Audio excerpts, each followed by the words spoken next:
Bismillahirrahmanirrahim. Assalamualaikum warahmatullahi wabarakatuh. Alhamdulillahirabbil alamin.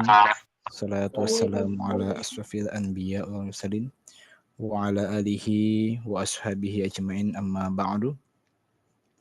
Alhamdulillah pada pagi hari ini Allah memberikan kenikmatan kepada kita semua senantiasa dalam rahmat-Nya yang mana Allah memberikan kesempatan kepada kita untuk tetap berada di jalan thariqah, yaitu menuntut ilmu, yang mana jalan dalam menuntut ilmu bukan salah satu jalan untuk menuju surganya Allah Subhanahu wa taala.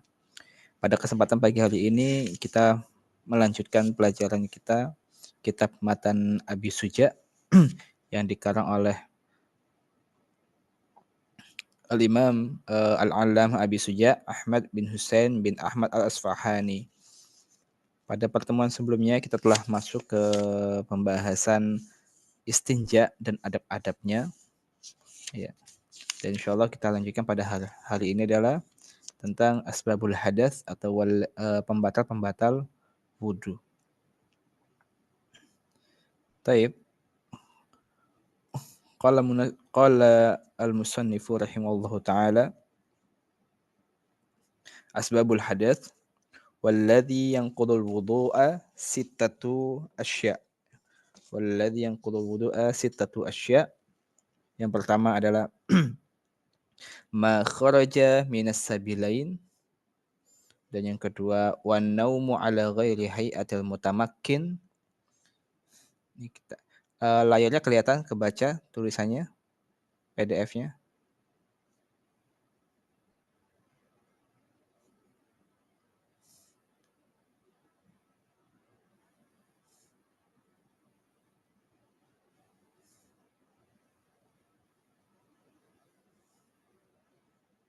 Kemudian yang ketiga wazawalul aqli bisukrin aw maradin. Yang keempat walamsur rajulil mar'ata al-aznabiyah min ghairi ha'ilin. Kemudian wamassu farjil adami bi batinil kaffi. Yang keenam wamassu halaqati duburihi 'alal jadidi.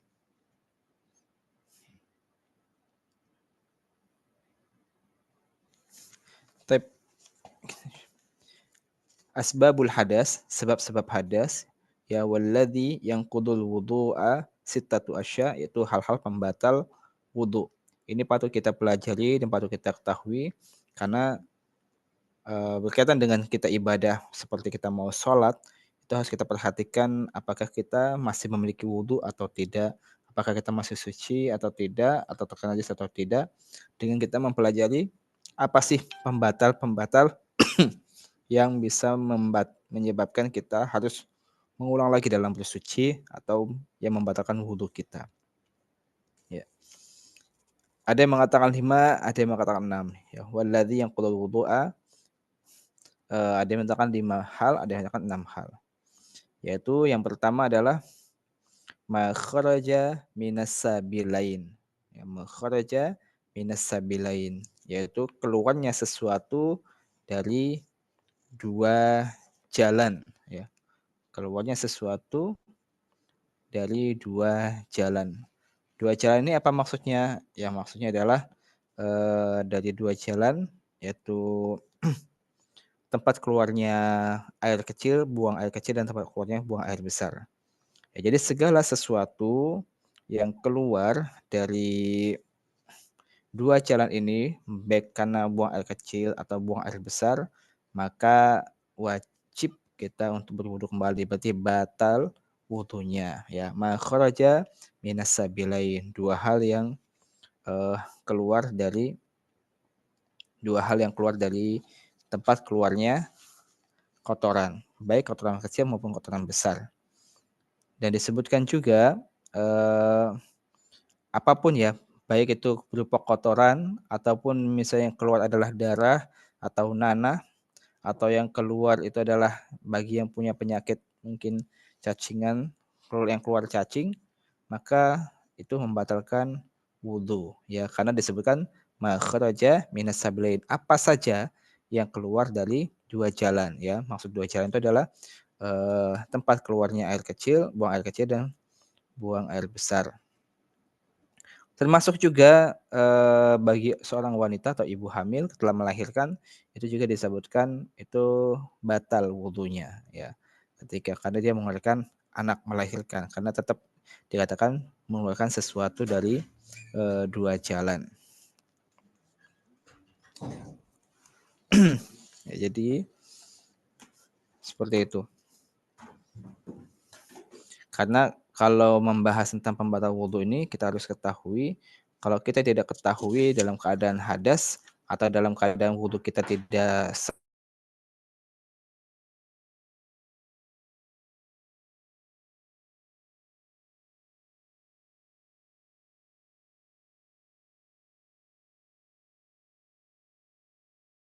seseorang di antara kalian jika hadas hingga ia berwudu, maka ketika lagi sholat kentut batal keluar wudu lagi. Kalau kita masih melanjutkan, itu nanti tidak diterima sholat kitanya. Maka penting kita perhatikan pembatal-pembatal wudu tersebut ya. Jadi yang keluar baik kotoran kecil, kotoran besar, kentut ataupun hal yang lain berupa darah ataupun cacing ataupun yang lainnya, jika itu keluarnya dari 2 jalur tadi itu membatalkan wudu. Semua wan naumu ala ghairi hayatil mutamakkin ya.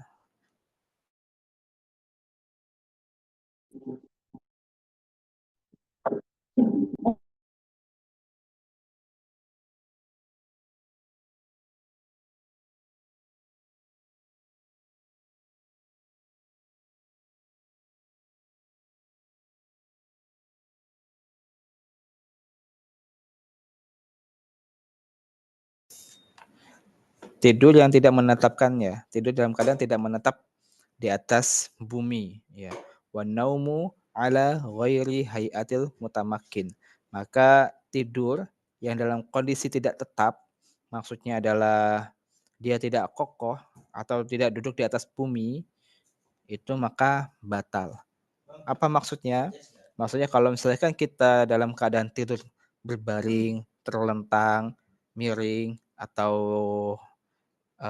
selama dalam kondisi tidak duduk, tidurnya bukan duduk, maka itu membatalkan, wudunya. Kenapa?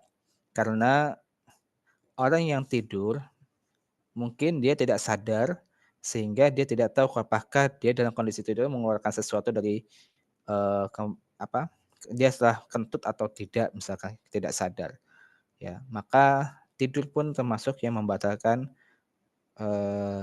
wudu, kecuali yang tidurnya dalam kondisi yang mutamakin ya. Kalau ini kan dikatakan wan naumu ala ghairi hayatil mutamakin, tidur dalam kondisi yang tidak menetap duduknya pada bumi. Ya, tapi kalau mutamakin, kalau dia tetap pada bumi, contohnya ketika duduk bersila, ya dia duduk, kemudian dia, mungkin dia ngantuk, tertidur, itu wudunya tidak batal, kenapa? Karena sangat besar kemungkinannya untuk tidak dia kentut, ya. Karena kondisi orang tidur ketika kondisi duduk biasanya matanya masih, bisa dikatakan masih bisa mengontrol ya kondisinya. Ya dia masih bisa mendengar. Jadi dia katakan tidur itu adalah dia masih bisa mendengar apa yang orang bicara, ya, dalam kondisi duduk. Maka wudunya tidak batal. Misal, misalnya ketika ikut kajian malam Ahad atau bagi laki-laki yang ketika sholat Jumat ngantuk, duduk, kondisi duduk tapi, ngantuk gitu ya. Selama dia masih bisa mendengar apa yang dibicarakan penceramah atau khatib atau ustadz dan kondisinya duduk, itu tidak membatalkan wudhu. Karena kenapa? Karena kondisi duduk itu sangat memungkinkan dia untuk tidak terjadinya kentut atau buang angin, ya. Berbeda dengan dia kalau tidurnya terlentang, ya, mata terpejam, itu sangat memungkinkan dia, meskipun kita tidak tahu, tapi sangat memungkinkan untuk dia keluar kentut, atau kentut, sehingga itu bisa salah satu menyebabkan batalnya wudu. Yang ketiga, wa zawalul aqli bisukrin aw maradin, ya. Zawal itu hilang, ya, zawal. ada zawalul aqli, hilangnya akal atau hilangnya kesadaran ya. Hilangnya akal atau hilangnya kesadaran disebabkan apa? Sukrin au maradin ya. Disebabkan mabuk atau disebabkan karena sakit ya. Disebabkan mabuk atau sakit. Sakitnya juga macam-macam, ada sakit mungkin karena sakit ya gila juga sakit gitu, epilepsi atau selainnya. Jadi orang yang kehilangan akal sadarnya karena mabuk atau karena dia sakit itu membatalkan wudunya ya, membatalkan wudu. Karena mengapa? Karena orang sudah hilang akal sadarnya, maka dia nggak tahu apakah dia kentut atau tidak. Misal kalau tanya sama orang gila yang dia tidak sadar orangnya, ditanyain apakah kamu sudah kentut, apakah kamu sudah kencing, maka dia nggak tahu.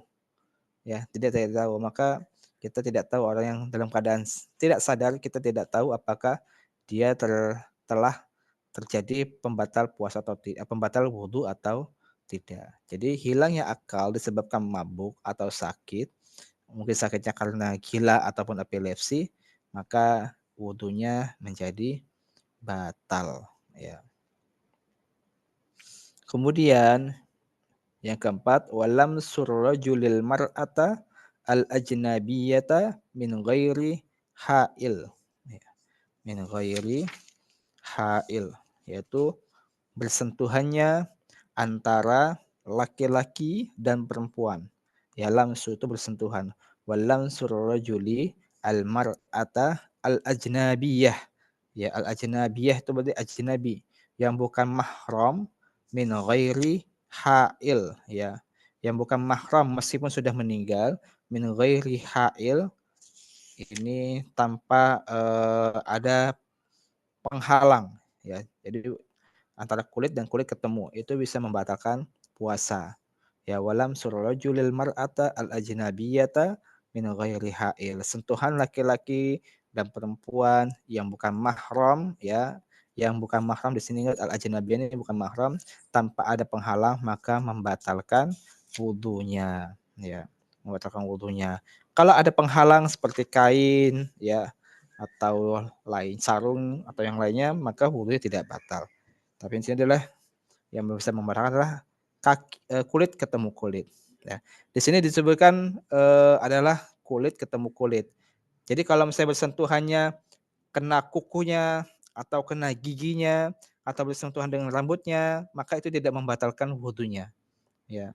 Laki-laki atau perempuan yang bersentuhan kuku atau gigi atau rambut itu tidak membatalkan wudhunya karena bukan kulit ya.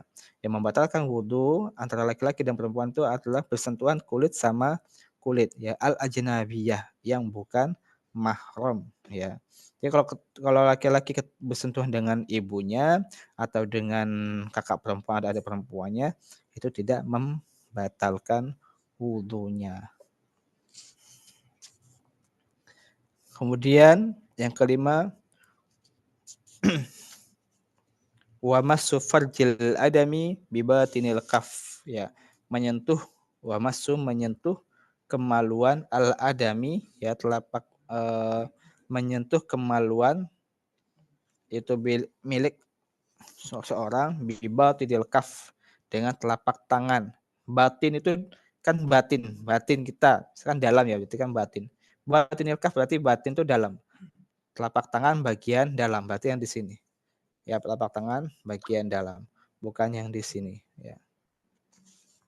Jadi kalau menyentuh kemaluan punya milik sendiri ataupun orang lain, bibatinil kaf itu membatalkan wudunya ya.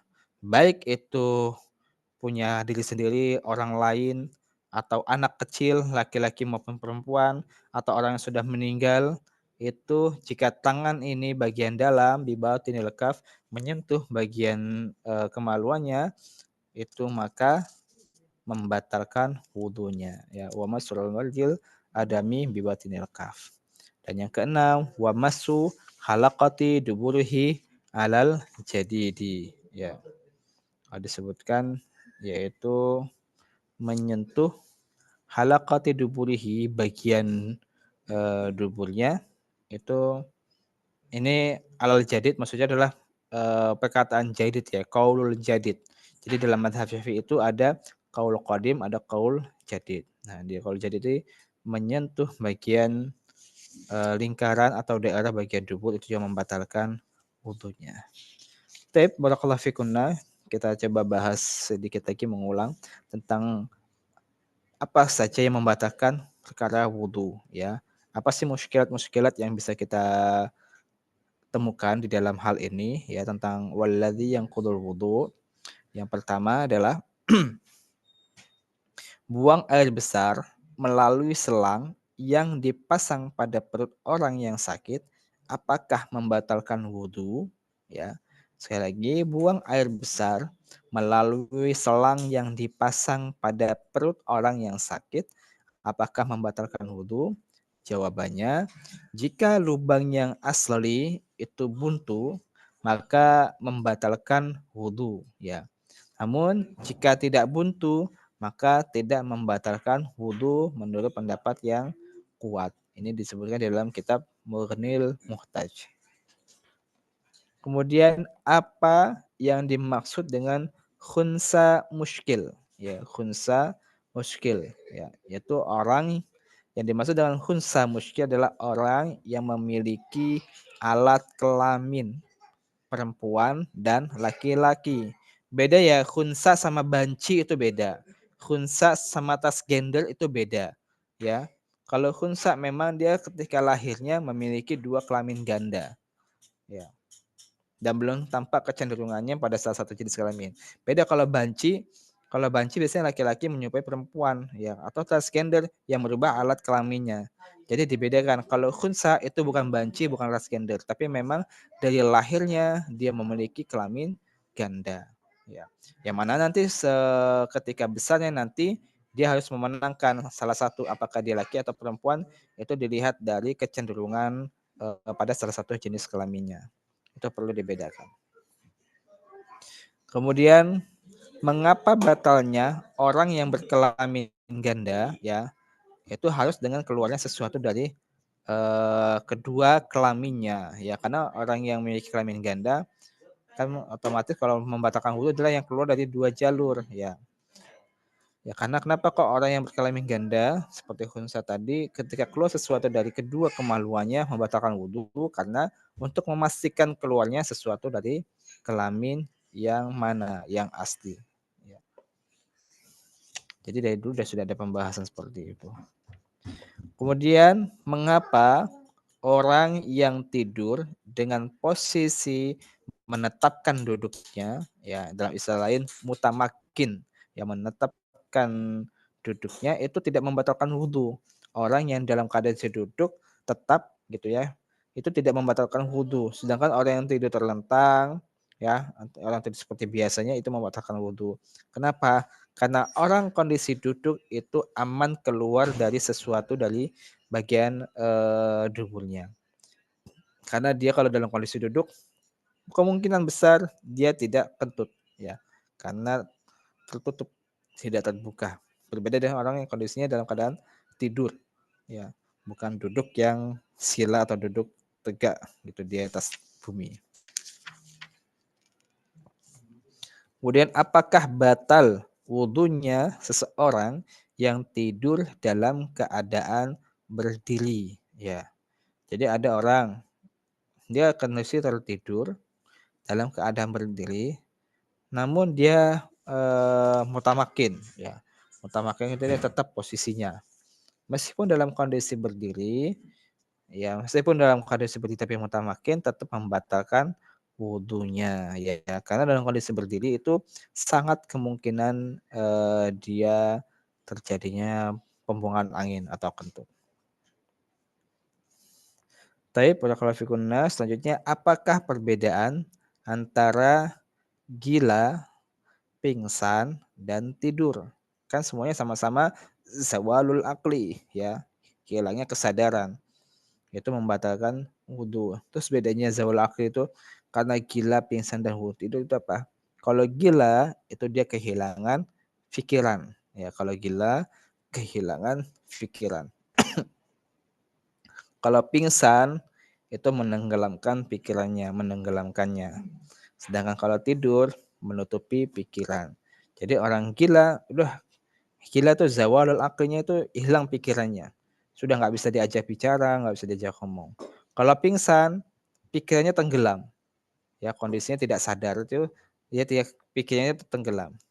Dan adapun tidur, pikirannya nggak tenggelam, nggak hilang, cuma tertutupi. Ya mata tertutup, akalan kemudian pikirannya pun menjadi tertutup, tapi telinga masih tetap mendengar. Jadi beda ya gila, pingsan, dan tidur. Kemudian kita lanjutkan. Tadi, langsung rajulil mar'al ajnabiyah ya, mengapa bersentuhan lawan jenis itu membatalkan wudu. Ya, mengapa? Karena berdasarkan firman Allah Subhanahu wa taala, "Aula mastumun nisa," ya, atau kamu telah menyentuh perempuan. Ya, surah An-Nisa ayat 43. Itu bisa, membatalkan wudu. Di antaranya kenapa juga, karena sentuhan laki-laki dengan perempuan yang bukan mahram, ya, yang bukan mahram, al-ajnabiyah, yang bukan mahram, itu juga berpotensi, membangkitkan syahwat. Maka itu salah satunya kenapa disebutkan membatalkan, eee, wudunya. Kemudian bagaimana dengan istri? Istri itu ajnabi atau mahram? Dalam mazhab Syafi'i disebutkan istri itu adalah bukan mahram, tapi ajnabi, orang asing. Kenapa? Karena dalam fikih Syafi'i, mahram itu ada pengertiannya adalah orang yang haram dinikahi, sedangkan istri itu boleh dinikahi. Maka di dalam mazhab Syafi'i, bersentuhannya seorang laki-laki, seorang suami kepada seorang istri, itu bisa membatalkan wudhu. Ya, di dalam mazhab Syafi'i dikatakan demikian, bahwasanya karena berpegang pada pengertian mahram tadi ya. Karena mahram adalah yang dimaksud yang mahram adalah orang yang haram dinikahi, sedangkan istri itu halal untuk dinikahi. Maka istri dalam mazhab Syafi'i ketika istri atau suami punya wudu ketika bersentuhan kulit ketemu kulit itu bisa membatalkan wudunya. Wallahu a'lam bishawab. Nah, disebutkan juga tadi alasannya kenapa batal wudunya ketika bersentuhan dengan laki-laki dan perempuan yang ajnabi, salah satunya adalah karena bangkitnya syahwat. Nah, apa sih batasan seseorang telah mencapai, usia yang dia bisa dikatakan memiliki syahwat? Nah, yang menjadi acuan adalah kebiasaan, ya. Kebiasaan masing-masing orang atau kebiasaan masing-masing di daerah. Namun menurut, Syekh Yusuf As-Sambalawi ini dalam kitab apa ini, Muraqah disebutkan usia 7 tahun itu disepakati bisa membatalkan ya, atau usia 5 tahun disepakati tidak membatalkan. Kalau usia 6 tahun masih khilaf, karena usia 7 tahun mungkin sudah agak besar dan sudah bisa membedakan ya antara laki-laki dan perempuan. Atau kalau di kita mungkin terlalu kecil, tapi kalau di luar usia 7 sampai itu udah agak besar, bahkan di luar itu mungkin di negara Arab usia 15, 17 tahun udah siap nikah gitu ya. Maka mereka sudah paham. Kemudian apa batasan alat kelamin yang bisa membatalkan wudhu jika menyentuhnya ya. Untuk laki-laki itu adalah seluruh bagian alat kemaluannya itu jika tersentuh bisa membatalkan wudhunya, baik punya sendiri, baik punya orang lain, baik yang hidup atau mati, baik anak laki-laki, anak kecil, jika tersentuh maka itu membatalkan puasa. Ataupun batasan untuk perempuan adalah, bagian kemaluannya saja ya, itu membatalkan. Kemudian mengapa batalnya wudhu dengan menyentuh kemaluan itu menggunakan telapak tangan bagian dalamnya. Kenapa kok bagian luar itu kalau saya bagian luar ini kalau menyentuh tidak membatalkan wudhu ya, kenapa kok tidak membatalkan wudhu? Disebutkan, tadi apa, wa massu farjil adami bi batinil kaf, yang menyentuh kemaluan dengan tangan melalui bagian dalam, tapi kok tidak disebutkan yang bagian luarnya gitu ya, zahirnya, tapi batinnya. Karena hal itulah yang umumnya ya, jika tersentuh bagian dalam itu bisa membatalkan syahwat, maka itu bisa membatalkan wudu seseorang. Dan juga mengapa menyentuh lubang dubur juga dapat membatalkan wudu ya, karena disamakan dengan kemaluan ya, dengan persamaan batalnya wudu karena di mana di situ merupakan tempat keluarnya sesuatu dari keduanya ya, dari dua jalan. Maka hal itulah yang bisa menyebabkan batalnya wudu. Jadi ini harus penting kita perhatikan apa saja yang membatalkan wudu agar apa? Agar ibadah kita itu benar-benar terjaga dari hadas ya, terbebas dari hadas dalam kondisi yang suci ya, sehingga dalam beribadah kita sudah siap ya, jangan sampai ketika mau beribadah sudah beribadah kita tidak tahu apa itu pembatal-pembatal wudu. Kita malah melanjutkan ibadahnya. Nanti yang ada la yaqbalullahu sholata ahadikum. Allah tidak akan menerima salat seseorang ya di antara kalian idza hadasa hatta yatawaddoa. Jika kalian dalam keadaan hadas kecuali sampai dia berwudu kembali ya. Maka ini perlu dihafal ya, perlu diingat ya. Walladzi yanqudul wudu'a sittatu asya. Hal-hal yang menyebabkan batalnya wudu itu ada 6. Dalam naskah yang lain disebutkan ada juga yang mengatakan 5. Ya. Kalau qadimnya 5, tapi kalau sini yang terbaru adalah 6 ya, wa massu halaqati duburihi alal jadidi.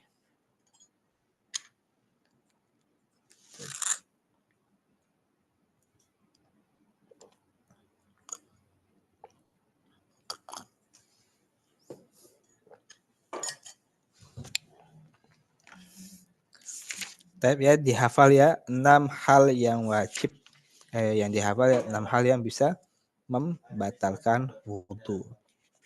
Berarti kita sudah bahas ya berarti eh furudul wudu ya, fardu-fardu wudu harus diingat itu ada 6 hal ya, sittatu asya. Fardu-fardu wudu ada 6. Sunnah-sunnah wudu itu kemarin ada 10 ya, 6, 10.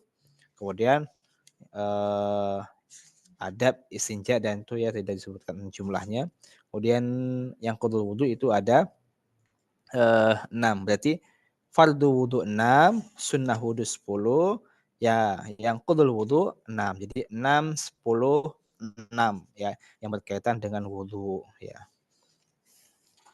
Atau istinja kemarin sudah dibahas istinja dan adab istinja. Tapi yang berkaitan dengan wudu itu fardunya 6, sunnahnya 10, pembatalnya yang qudul wudu ada 6. 10, 6, 6, 10, 6. Harus diingat ya. Tab untuk pembahasan wudu sudah sampai di sini. Ada yang bertanya untuk wudu? Sebelum kita lanjut ke pembahasan fima yujibul ghusl. Ya, berkaitan dengan yang mewajibkan mandi.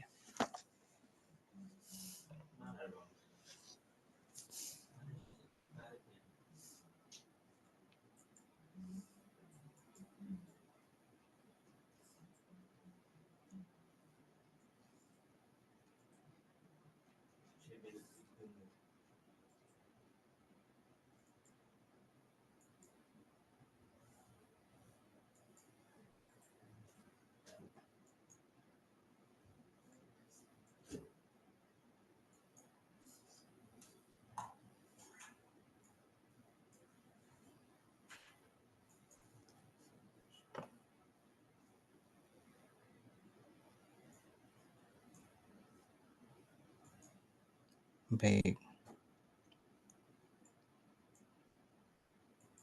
Afwan Ustaz, apakah bersentuhan dengan anggota keluarga yang sedarah bisa membatalkan wudu? Kalau sedarah berarti bukan ajnabi ya, mahram. Karena orang sedarah berarti kan nggak boleh dinikahi, maka tidak membatalkan wudu. Jadi kalau saudara kandung itu tidak membatalkan wudu. Yang membatalkan adalah ajnabi, orang asing, ya, bukan kandung.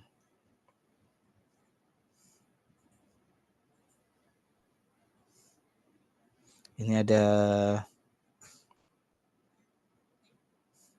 ya, afwan Ustaz, apakah keluarnya keputihan pada wanita membatalkan wudu?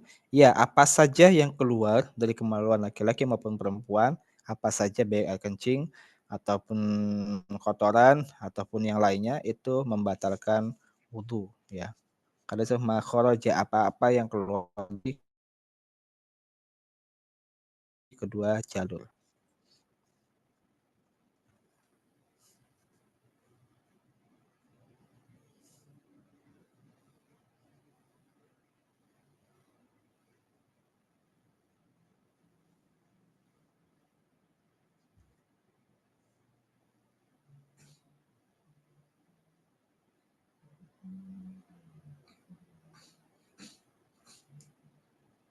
Jadi kalau yang, keluarnya itu yang baik yang lazim ataupun tidak lazim itu bisa membatalkan wudu. Nah, di sini coba saya tampilkan ini ada sebuah PDF yang menyebutkan demikian. Tidak bisa dulu.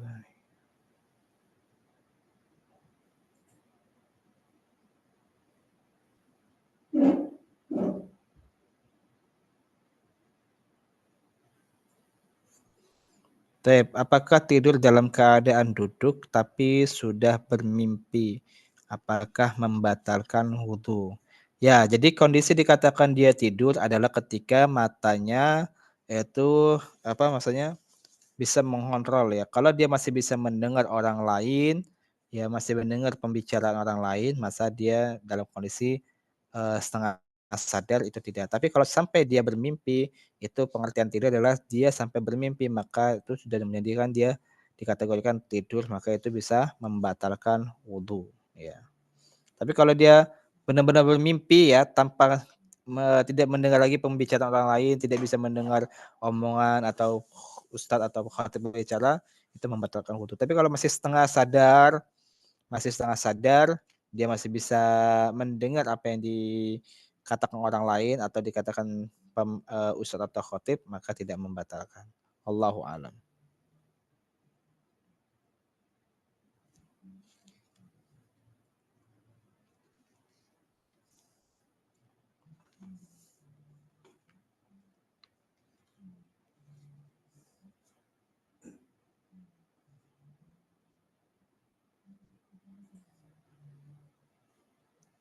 Afwan Ustaz, bersentuhan dengan paman yang beda ibu atau beda bapak dengan orang tua kita apakah membatalkan wudu? Ya nanti kita lihat ke skema. Saya lupa untuk ininya, tidak hafal. Lihat ke skema mahram ya. Apakah paman yang beda ibu atau bapak itu batal wudu atau tidak? Allah alam, saya lupa. Jadi perlu kembali merujuk ke skema alur mahram ya. Apakah paman yang beda ibu atau bapak itu mahram atau bukan? Perlu kita cek kembali urutannya. Uh,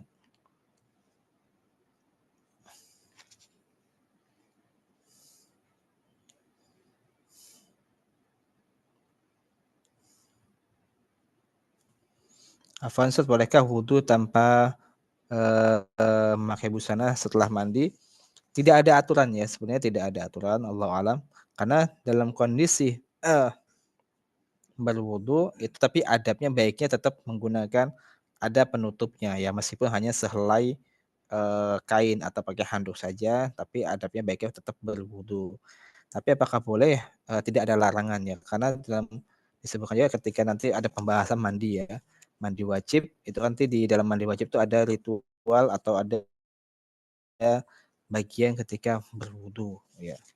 Wallahu alam. Jadi untuk berwudu itu baiknya tetap ada pakaian ataupun yang dilarang tidak ada larangannya. Wallahu alam bishawab.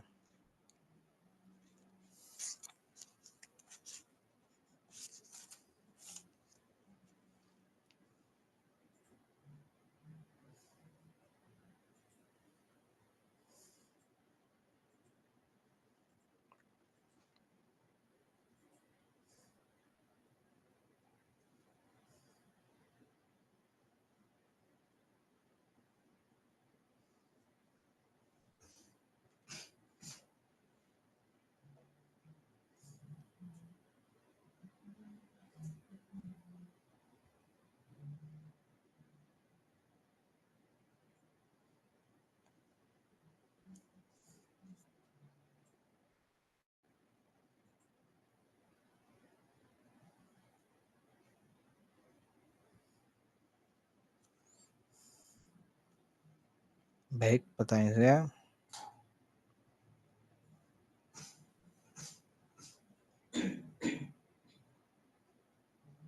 apakah keputihan itu najis? Ya nanti harus dilihat ya kondisinya seperti apa, karena kan beda-beda dan keputihannya. Apakah karena sakit atau emang karena tidak menjaga kebersihan, itu perlu diperhatikan lagi. Ya. Karena kan keputihan itu sesuatu hal yang keluar seperti halnya wadi ya, selain bukan mandi tapi wadi. Tapi bisa dikatakan itu adalah biasanya keluar setelah kencing atau setelah, kalau wadi kan keluarnya setelah kencing atau setelah kecapean. Nah, jadi keputihan juga harus dilihat ya. Tapi bisa dikatakan putihan itu najis ya. Kalau disamakan dengan seperti keluarnya wadi. Allah alam.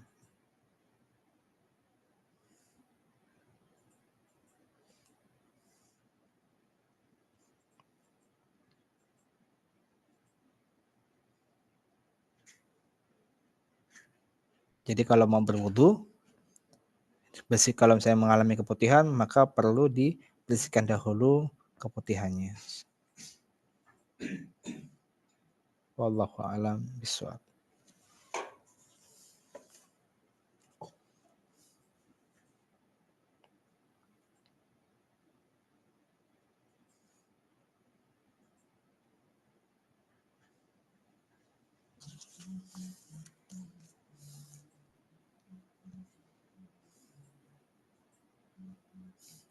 Baik, kalau kita lanjutkan kembali pada pembahasan selanjutnya,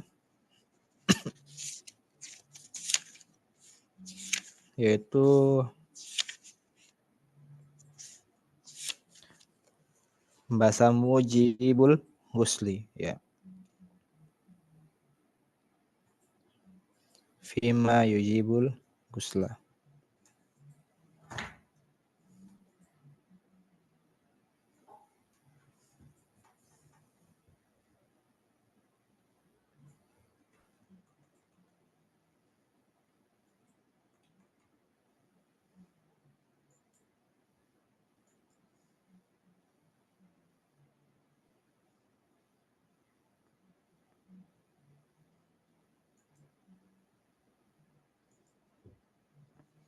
Oh iya, tadi disebutkan ya sebelum kita lanjut, tadi ada wa masu halaqati duburihi, kemudian ada alal jadid.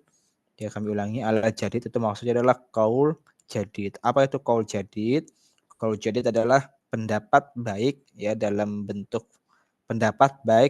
fatwa maupun karya oleh Imam Syafi'i ketika beliau sudah menetap di Mesir ya, atau pada saat itu beliau masih berada di Baghdad namun masih beliau pertahankan ketika masih berada di Mesir. Jadi kaul jadid adalah pendapat Imam Syafi'i ketika beliau sudah menetap di Mesir. Itu kaul jadid. Jadi kalau qadim pendapat yang lama, kalau jadid itu pendapat yang baru.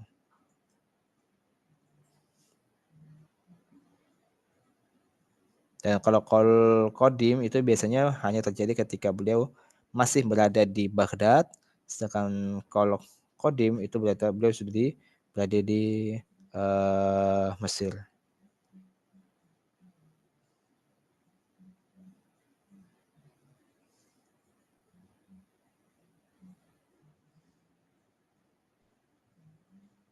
Adapun kalau qadim itu juga sudah tidak bisa lagi dikategorikan pendapat dari mazhab Syafi'i ya, ada yang mengatakan demikian. Maka yang wajib diikuti untuk pelajaran mazhab Syafi'i dalam fikih adalah yang digunakan adalah qaul jadid. Maka di sini disebutkan yang keenam adalah alal jadidi ya. Itu adalah qaul jadid yang digunakan. Dan apa saja sih ya,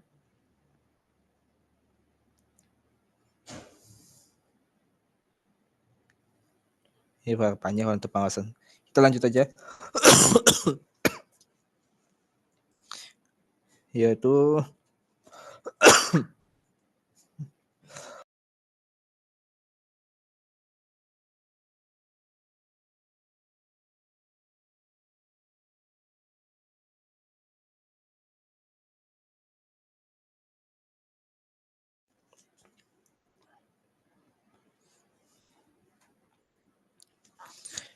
Bismillah, qala al-mu'allif rahimallahu taala faslun mujibul ghusla ya. Bab tentang yang mewajibkan mandi. Walladzi yujibul ghusla sittatu asya'a. Thalathatu tashtariku fiha ar-rijal wan nisa'u. Ya, jadi 3 hal berkaitan dengan laki-laki dan 3 hal itu berkaitan dengan perempuan. Yang pertama ya adalah al-iltiqaul khitanaini, itu bertemunya dua alat kelamin laki-laki dan perempuan yang bisa menyebabkan mandi ketika terjadinya pertemuan antara kemaluan laki-laki dan kemaluan perempuan.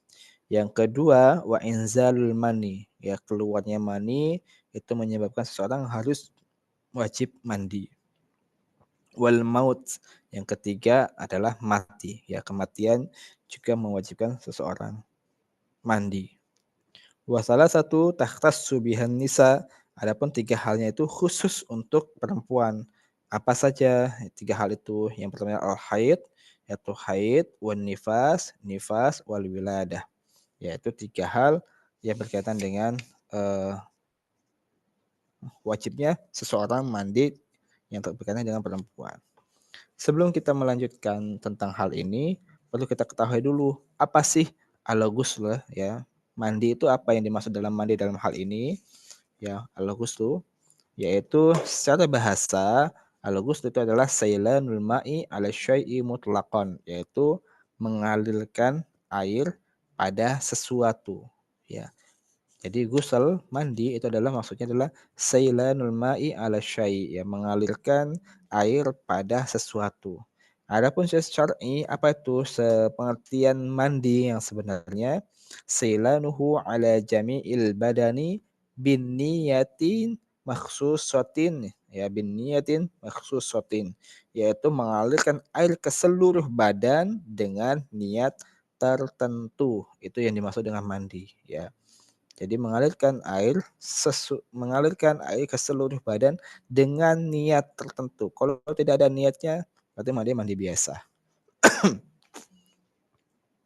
Baik.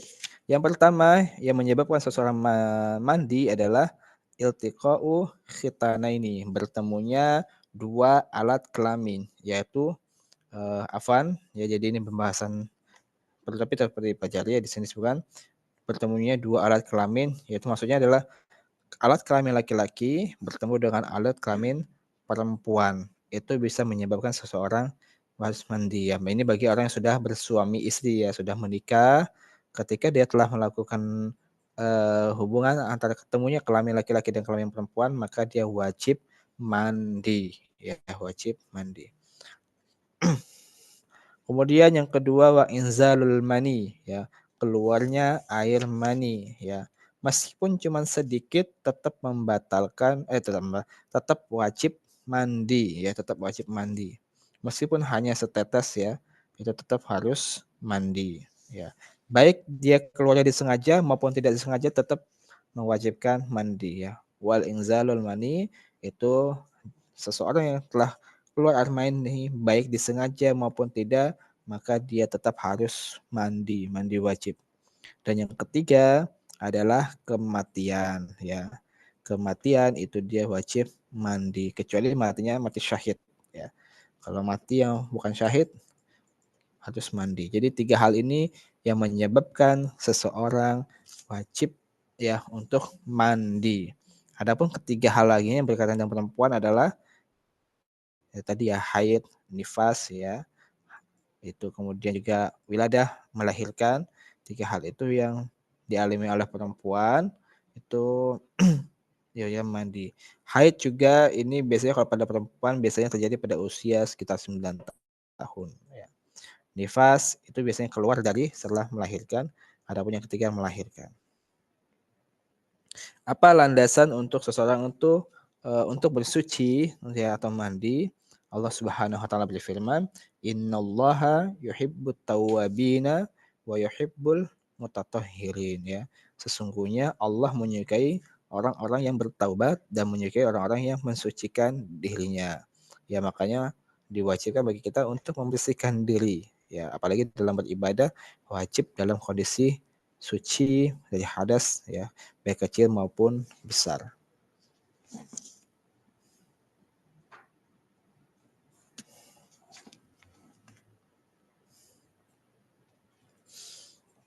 Ada juga yang hadis yang lain, ya dalil lain yang mengatakan kita harus bersuci, ya idza jalasa baina syu'abihal arba' tsumma jahadaha faqad wajabal ghusla, ya. Bila seseorang duduk di antara tangan dan kaki istrinya, kemudian dia berusaha keras ya untuk berhubungan, maka dia wajib mandi ya, hadis riwayat Bukhari Muslim. Kemudian ada juga al-ma'u minal ma' ya, wajibnya menggunakan air ya, wajib menggunakan air yang mensucikan yaitu mandi dari keluarnya sperma ya atau air mani, itu wajib mandi. Ada juga hadis lain yang berkaitan dengan ini. Wa an ummi Salamah anna umma Sulaim, ya dari Ummi Salamah bahwa Ummu Sulaim wahya imra'atun Abi Thalha, dia adalah istri dari Abi Thalha, dia bertanya ya kepada Rasulullah sallallahu alaihi wasallam, "Wahai Rasulullah, bukankah Allah tidak merasa malu akan kebenaran? Apakah perempuan wajib mandi bila mimpi basah?" Ya, maka Rasulullah SAW menjawab, "Ya, bila ia melihat mani." Ya, jadi ini seorang eh, wanita bertanya kepada Rasulullah ya, istrinya Abi Thalha bertanya kepada Rasulullah karena ini adalah berkaitan hal yang perlu diketahui. Jadi nggak perlu sebenarnya yang berkaitan dengan sesuatu hal yang patut kita ketahui, baik perempuan maupun laki-laki, itu boleh ditanyakan ya. Apalagi berkaitan dengan kesucian ya, agar ibadah kita bisa diterima oleh Allah Subhanahu wa taala. Sebagaimana istri Abi Thalha ini ketika beliau menanya kepada Rasulullah ya, mengatakan, "Apakah bukankah Allah tidak merasa malu akan kebenaran?" Karena ini hal berkaitan dengan kebenaran. Jadi boleh bertanya, apakah perempuan wajib mandi jika bila mimpi basah? Ya, baik laki-laki maupun perempuan jika mimpi basah wajib mandi. Ya, ini penting, bukan suatu hal yang ini ya, wah jorok atau bukan ya, tapi ini adalah harus hal yang kita ketahui karena ini berkaitan dengan ibadah kita. Ya, kalau kondisi kita dalam kondisi yang najis, hadas kecil maupun hadas besar, nanti konsekuensinya adalah ibadah kita yang tidak bisa diterima, ya, sholat kita yang tidak bisa diterima. Maka penting kita untuk belajar apa saja sih yang membatalkan wudhu, yang menjadikan hadas besar, hadas kecil, atau yang menyebabkan kita mandi, agar apa? Agar ibadah sholat kita itu bisa diterima oleh Allah Subhanahu wa taala. Baik, kita lanjutkan terkait dengan muskilat berkaitan dengan al-ghusl ya, yaitu yang mewajibkan mandi. Apa yang dimaksud dengan iltiqa al-khitanaini ya? Bertemunya dua alat kelamin. Maksudnya ini adalah sinonim dari kata jima ya, hubungan suami dan istri, yaitu ungkapan mengenai kemaluan laki-laki bersentuhan dengan kemaluan perempuan ya. Iltiqa'u itu bertemunya dua kelamin. Maksudnya adalah hubungan suami istri, kelamin laki-laki dan perempuan bertemu, maka wajib mandi. Yang kedua, mengapa yang menjadi acuan itu adalah kemaluan laki-lakinya ya, di dalam mazhab Syafi'i yang dijadikan yang mewajibkan mandi itu adalah dari kemaluan laki-lakinya ya. Karena berdasarkan hadis, idzal taqal khitanani faqad wajabal ghusl ya. Bila terjadi pertemuan dua alat khitan, maka wajib mandi. Nah, yang dimaksud dengan pertemuan dua alat khitan ini bukan hanya berkumpul, tapi harus sejajar, dan ini bisa terjadi kenapa? Karena kemaluan laki-laki yang bisa menyentuh atau masuk ke dalam kemaluan perempuan. Maka yang menyebabkan jadi ketika hubungan yang menyebabkan mandi itu adalah laki-laki ya, wajib laki-laki yang bertemu. Kalau perempuan dia berwajib mandi. Sebenarnya kalau ketika masih belum sampai dia mengeluarkan mandi tidak wajib ya. Tapi kalau bersentuh sampai bersentuhan itu wajib mandi. Wallahu alam. Apakah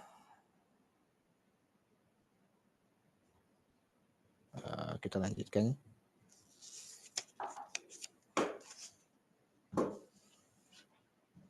Apa saja ciri-ciri dari air mani atau sperma ya. Ini bekal juga buat Antuna perlu ketahui juga ya, baik laki-laki maupun perempuan. Apalagi kalau misalnya punya anak laki-laki ke depannya gitu kan, ataupun perempuan juga memiliki. Nah, sperma itu memiliki 3 ciri ya yang membedakannya. Jadi ada air mani, ada air mazi, itu berbeda. Ya. Ciri-ciri sperma itu adalah yang pertama baunya seperti adonan roti ketika basah dan seperti putih telur ketika telah kering ya. Ini nggak usah dibayangkan. Ini pelajaran fikih yang perlu kita ketahui. Ya biar kita tahu seperti apa sih air mani karena keluarnya sesuatu dari kemaluan itu ada yang berupa air mani, ada yang berupa air wadi ya, ma'ul mani, ma'ul wadi. Nah, karena ma'ul mani itu tidak najis di dalam mazhab Syafi'iyah, sedangkan wadi itu najis. Tapi air mani meskipun tidak najis tapi dia mewajibkan harus mandi. Kemudian kalau air mani itu keluarnya dia memancar atau menyembur. Dan yang ketiga itu biasanya keluarnya karena syahwat ya, karena syahwat. Jadi itu ciri-ciri dari air mani ya.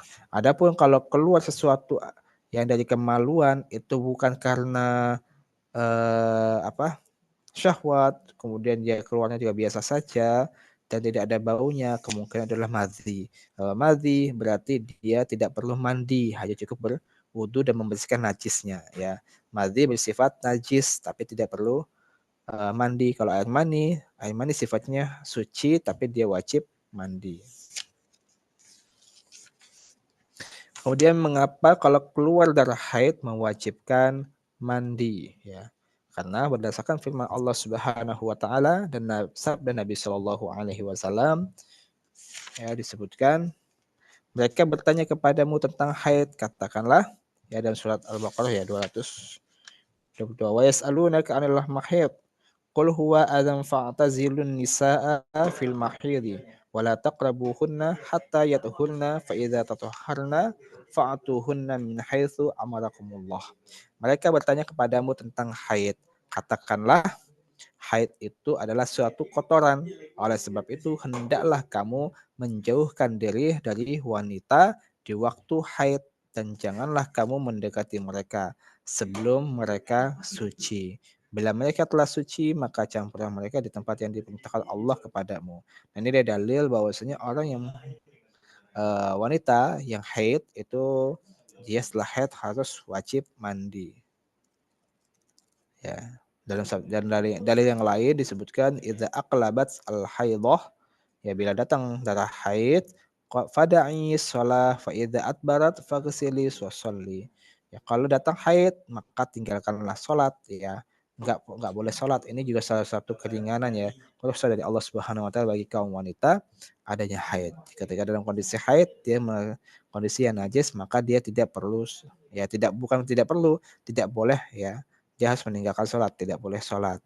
Jika sudah berlalu haidnya, maka dia mandi dan sholatlah.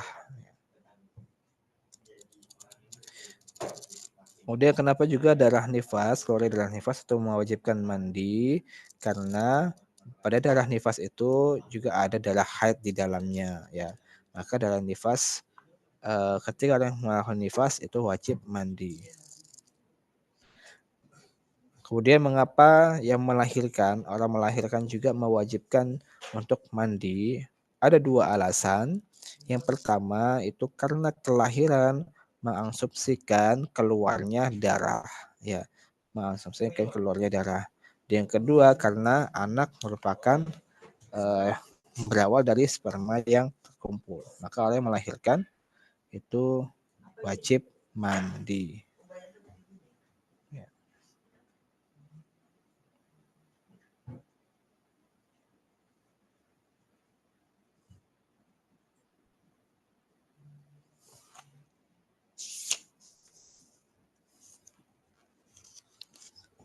Kemudian kalau misalkan melahirkan pakai sesar ya, misalkan bukan suatu hal yang lewat jalurnya, apakah dia wajib mandi? Orang yang melahirkan meskipun bukan lewat jalurnya tetap mandi ya, tetap mandi.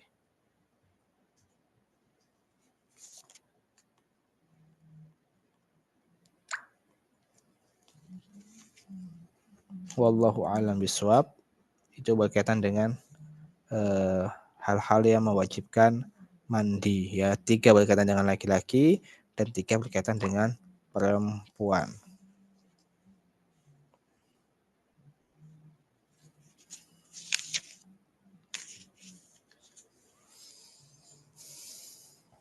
Kemudian apa saja sih fardu-fardu mandi ya?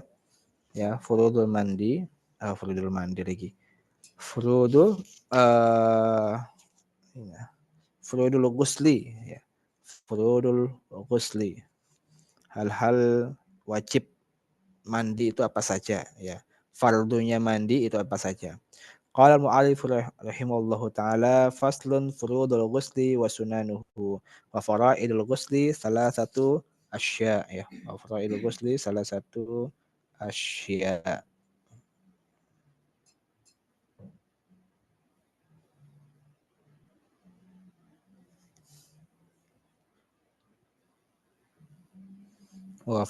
Fi fara'idul ghusli sunan wa fara'idul ghusli salah satu asya ya an-niyah wa izalatun najasati in kanat ala badanihi wa isalul ma'i ila jami'i sya'ri wal basharati wal bashar. Hal-hal yang berkaitan dengan fardu ghusl ya. Hal-hal yang wajib dalam hal mandi ya, dalam hal mandi. Apa yang pertama adalah an-niyah yaitu niat. Fardu mandi yang pertama adalah niat. Orang yang dalam keadaan junub itu ya, dia harus niat. Niatnya adalah dengan meniatkan menghilangkan hadas kecil, menghilangkan janubnya, jinabatnya atau hadas besar ya. Karena mandi kan itu menghilangkan hadas besar. Kenapa hadas kecil enggak? Karena hadas kecil otomatis masuk ke hadas besar. Menghilangkan hadas besar. Baik orang yang haid atau nifas, dia menghilangkan hadas haid dan nifasnya ya. Dan pelaksanaan niat ini itu bersamaan dengan permulaan basuhan ya. Permulaan basuhan. Jadi jika niat setelah membasuh bagian badan, maka harus diulangi basuhan tersebut. Jadi ketika mandi, misalkan kita yang pertama kali adalah tangan yang dibasuh, maka sambil dibasuh sambil menghadirkan niat di dalam diri kita bahwasanya untuk kita niatkan menghilangkan hadas besar. Jadi yang pertama ya fardunya mandi itu adalah niat ya, an-niyatu. Tidak perlu apa diucapkan ya. Tapi diharuskan niatnya benar-benar niat karena ingin membersihkan hadas besarnya. Yang kedua wa izalatun najasati in kanat ala badanahi, ala badanihi ya. Izalatun najasa, izalah menghilangkan najasa najis ya. Menghilangkan najis in kanat ala badanihi ya, yang berada pada badannya ya. Yang kedua fardhu menghilangkan najis yang ada pada badannya. Sesuai yang dengan pendapat yang dipilih oleh Al-Imam Ar-Rafi'i ya, tidak cukup satu basuhan untuk hadas dan najis ya, harus benar-benar bersih. Namun kalau dalam pendapat Imam An-Nawawi cukup dengan satu basuhan itu sudah cukup. Kalau Imam Rafi tidak cukup satu. Hal ini berlaku bila najisnya terlihat ya. Kalau najisnya tidak terlihat maka basuhnya hanya bisa cukup 2 kali.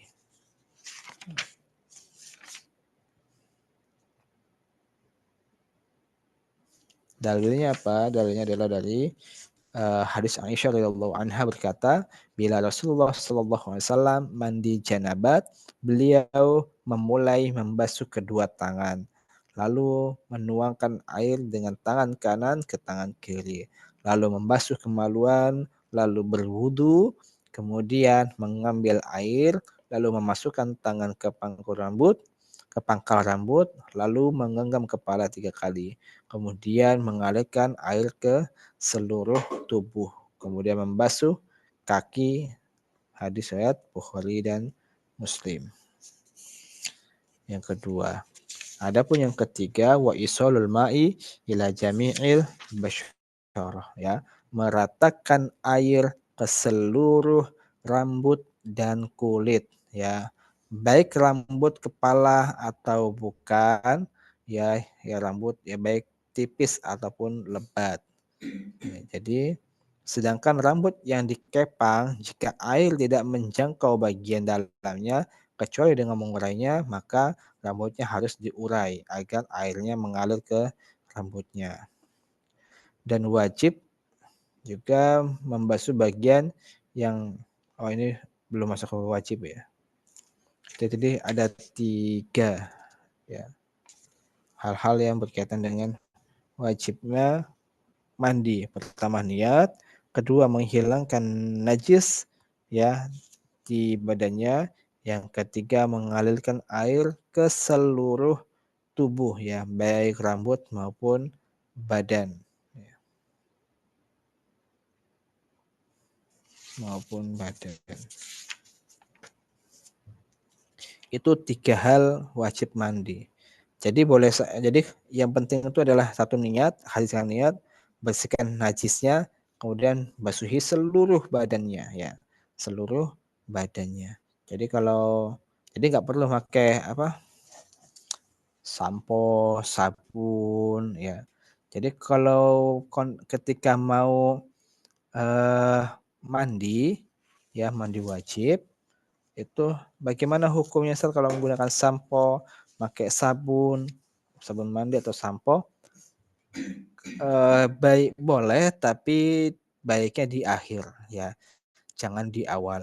Lakukan dulu proses mandi wajibnya sampai selesai, agar apa? Karena ketika mandi wajib itu harus menggunakan air yang suci lagi mensucikan, berarti airnya adalah air mutlak ya, air yang tidak tercampur dengan zat apapun. Nah, takutnya kalau misalnya kan menggunakan sampo, menggunakan sabun, dan itu terciprat ke dalam bak mandi, itu jadikan air bak mandi itu tidak suci mensucikan ya, sehingga tidak bisa dipakai untuk bersuci mandi besar. Maka baiknya untuk menghindari agar sabun atau sampo tidak tercampur dengan air, lakukan dahulu itu adalah kegiatan mandi besarnya tadi. Niat, kemudian menghilangkan hadas, afwan, menghilangkan hadas, kemudian mengalirkan seluruh eh, air ya ke dalam seluruh air ke seluruh tubuh.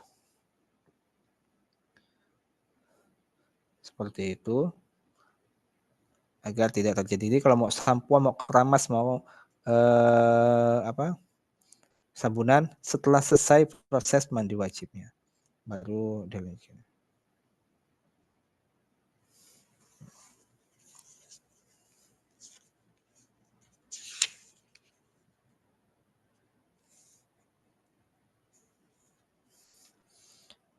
Baik. Afwan Ustaz, apakah jika habis masa istihadah diwajibkan mandi? Tadi ya, yang diwajibkan mandi itu 3, haid, nifas, dan wilada, melahirkan. Istihadah tidak disebutkan. Ya, istihadah cukup dibersihkan kemudian berwudu. Ya, yang diwajibkan mandi bagi perempuan adalah hanya haid, nifas, dan wiladah, melahirkan.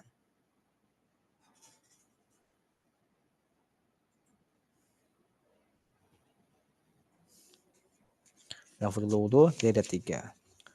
Kemudian eh, apa yang ada terjadi dalam musyrik di dalam tentang mandi kita bacakan.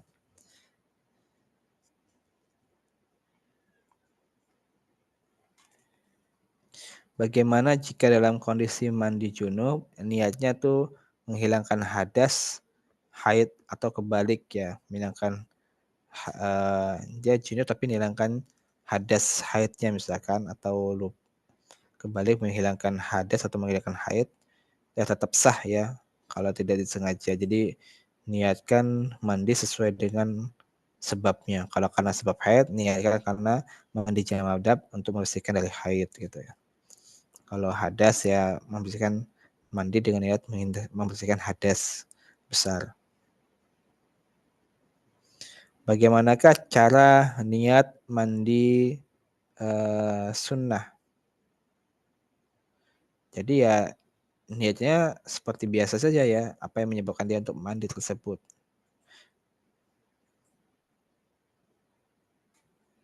Kayak seperti apa sholat Id, ya mau mandi sunnah.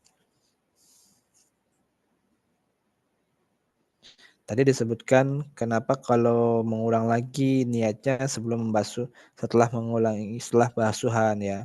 Mengapa harus mengulangi basuhan bagian anggota badan yang telah dibasuh sebelum niat ya. Karena basuhan yang dilakukan sebelum niat itu tidak diperhitungkan, maka harus diulangi lagi ya. Dengan basuhan pertama disertakan dengan niat. Kemudian mengapa tidak cukup satu kali basuhan untuk menghilangkan hadas dan najis? Menurut Ar-Rafi'i, karena status air menjadi mustakmal katanya ya. Setelah digunakan membasuhi najis, maka tidak bisa digunakan untuk menghilangkan hadas. Di samping itu juga menghilangkan hadas dan najis merupakan kewajiban yang berbeda, ya sehingga tidak bisa dilakukan sekaligus. Mengapa cukup satu kali basuhan untuk menghilangkan hadas dan najis menurut An-Nawawi? Karena yang diwajibkan untuk menghilangkan hadas dan najis adalah membasuh anggota. Wallahu alam bishawab.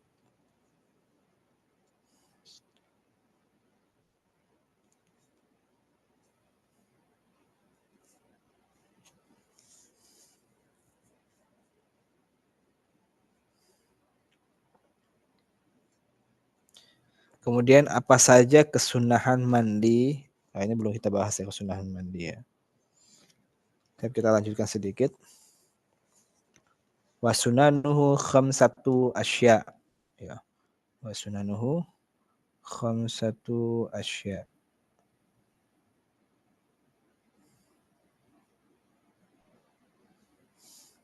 At-tasmiyah ya qala al-mu'allifu wa sunanu khamsatu asya at-tasmiyah wal wudu'u qablah wa imrarul yadi 'alal jasadi wal muwalah ya wa taqdimul yumna 'alal yusra. Sunnah-sunnah mandi. Tadi kalau wajibnya mandi ya ada 3. Kalau sunnahnya ada 4. Ada 4. Ada 5 ya sunnahnya ada 5. Khamsah sunnahnya ada 5. Apa saja sunnah-sunnahnya mandi? Yang pertama adalah at-tasmiyah ya. Yang pertama adalah at-tasmiyah.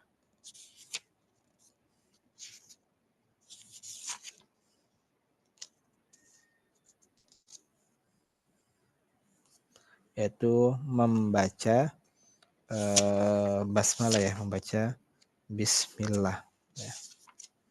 Kemudian wal wudu'u qablahu ya, melaksanakan wudu sebelumnya. Yang pertama adalah membaca bismillah, yang kedua wudu sebelum mandi dengan niat sudah mandi jika tidak hadas besar. Wa imratul yadi 'alal jasadi, menggosokkan tangan pada badan. Imrarul yad menggosokkan, menggosokkan tangan pada badan.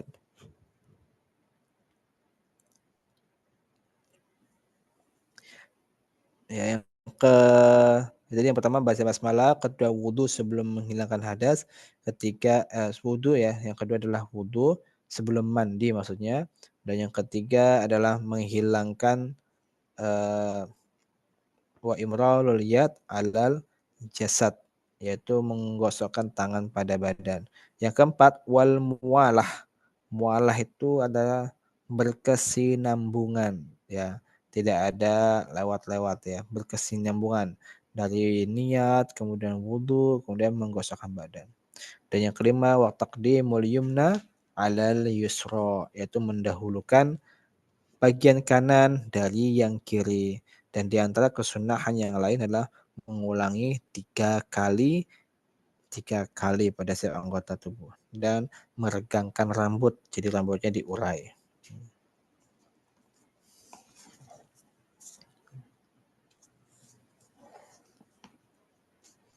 Baik, kita bacakan.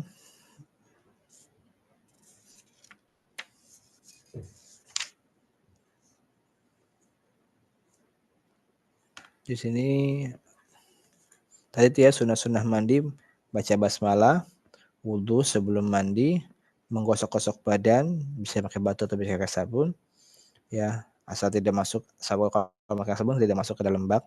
Wal muwalah, berkesinambungan. Dan yang kelima, taqdimul yumna ala yusra, ya mendahulukan kanan baru yang kiri. Terus bagaimana wudu. Itu sunnahnya.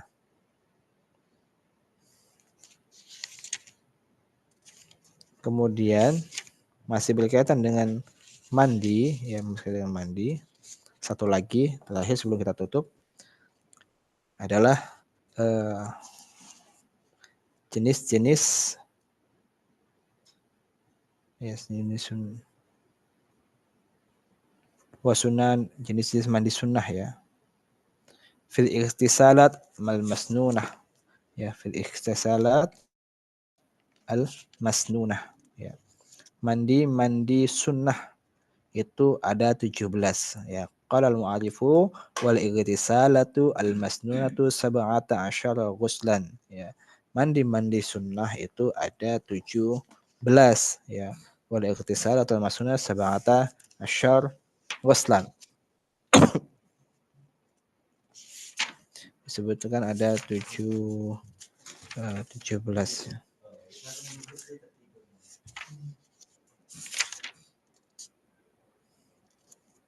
Apa saja? Yaitu ghuslul jum'ah.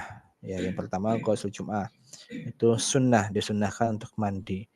Kedua dan ketiga idain, Idul Adha dan Idul Fitri. Ya, mandi yang sifatnya sunnah. Salat Jumat, mandi Idul Adha, Idul Fitri. Yang keempat wal istisqa, ya. Salat istisqa, wal khusuf, salat khusuf, wal kusuf, ya. Khusuf dan kusuf, dua gerhana, ada gerhana bulan dan gerhana matahari, disunnahkan mandi. Wal ghuslu min ghuslil mayyit, ya. Ketika memandikan mayit.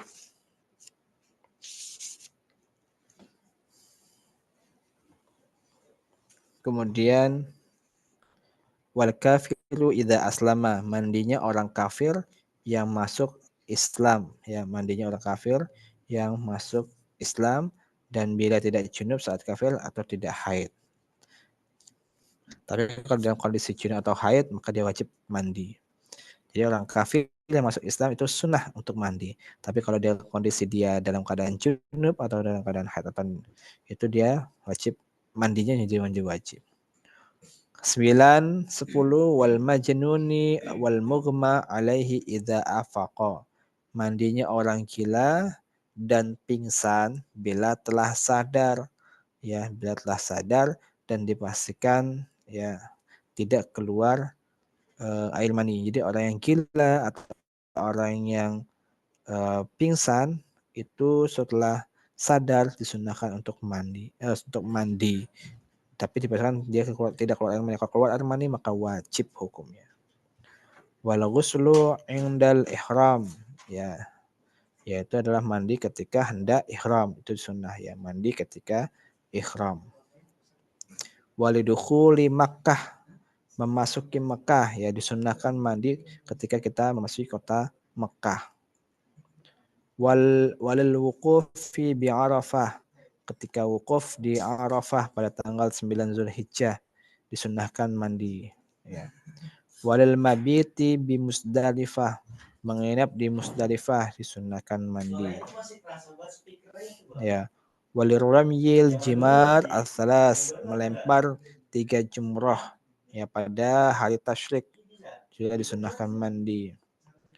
Walid tawaf, ya, ketika dalam keadaan tawaf, ya, itu disunahkan mandi untuk tawaf. Walidukhulil madinati Rasulullah sallallahu alaihi wasallam, yaitu ketika masuk kota Nabi, ya, masuk kota Nabi, masuk Madinah, itu disunahkan untuk mandi. Itu dia jenis-jenis mandi, ya, yang disunahkan untuk mandi. Taib, wallahu a'lam bishawab. Itu berikan pada hari ini pembahasan kita ya tadi tentang sedikit tentang walladzi yanqudul wudu, hal-hal yang berkaitan dengan pembatal wudu, kemudian dilanjutkan dengan tentang ghusl, mandi ya. Ada berkaitan dengan hal kewajiban mandi, 3 berkaitan dengan laki-laki dan 3 berkaitan dengan perempuan. Kemudian ada furudul ghusl ya, hal-hal yang wajib dalam mandi itu ada 3 ya, niat, menghilangkan hadas dan mengalirkan air. Kemudian ada sunnah-sunnahnya mandi, itu juga ada 5, ada baca basmalah, wudhu sebelum mandi, ya menggosokkan badan, berkesinambungan, dan mendahulukan yang kanan dan yang kiri.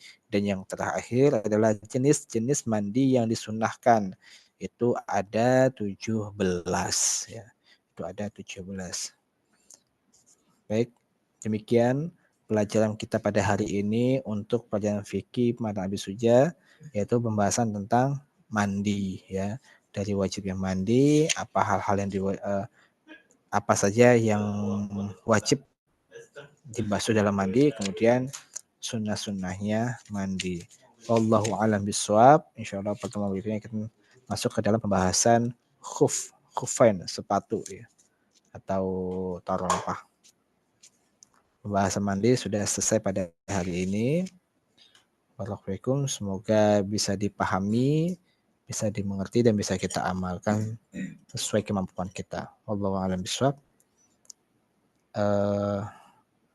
Ini berhubung baterainya sudah mau habis, apa mau ada pertanyaan sebelum mati ini laptopnya?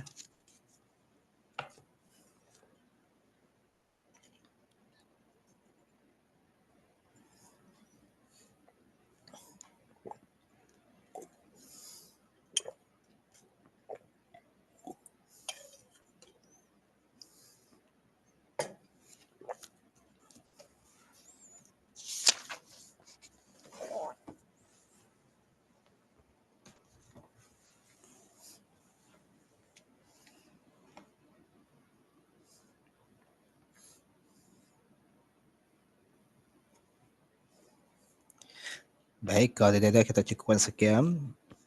Nanti bisa ditanya di pesan aja lewat WA juga boleh ya kalau di sini tidak ada. Karena berhubung ini baterainya sudah mau habis. Semoga apa yang kita pelajari pagi hari ini bermanfaat dan tentunya kita berharap ridha Allah Subhanahu wa taala, Allah memberkahi pelajaran kita pada pagi hari ini sehingga ilmu yang kita pelajari itu bermanfaat dan bisa kita amalkan. Wallahu a'lam bishawab. Subhanaka Allahumma wa bihamdika asyhadu an la ilaha illa anta. Assalamualaikum warahmatullahi wabarakatuh. Waalaikumsalam warahmatullahi wabarakatuh. Jazakumullah khairan katsiran ya Ustaz. Barakallahu fikum, izin pamit. Ada.